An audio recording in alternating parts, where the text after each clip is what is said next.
Hello, I'm Alfie. I'm joined again by Liam and Jem, and welcome to Go Trip.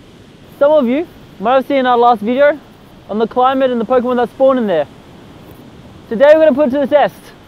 It was a stark and rainy autumn morning here in Adelaide, South Australia, so we decided to make the most of the opportunity and go out and actually see for ourselves the effects that weather apparently has on Pokemon spawns. It was a pretty popular topic in our video on climate, but a lot of the supporting evidence was anecdotal, so we met up with our field tester again and journeyed out into the wilderness to collect some data.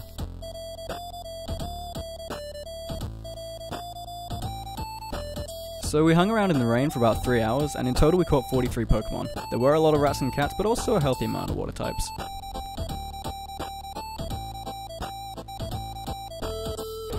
What do you think of the weather so far?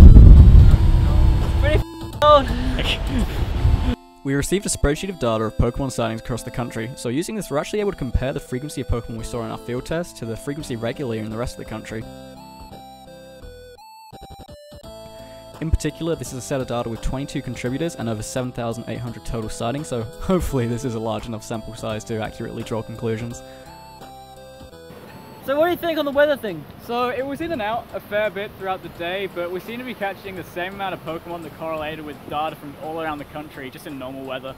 So to be honest, while every now and then we get a few wet Pokemon, especially up in the ranges, it definitely wasn't enough to justify a definite correlation. It wasn't a fantastic day, so I was catching Pokemon. That's not rubbish luck. Nothing spectacularly wet in particular, and to be honest, a lot of that data could be mixed up with the fact that we are by the beach. But not nearly enough water types. Biome didn't change. Confirmed. Myth busted. Myth busted. Alrighty. So this was a short video, but our findings were pretty concise and hopefully accurate. In an interview we conducted, our field tester more or less confirmed this result just from personal experience. If you're wondering about where that is, we felt our first version of the interview didn't really cover enough ground, and a new update arrived too, so we've just gone and redone that. Anyway, thanks for watching, and we'll see you on our Pokemon Go journey.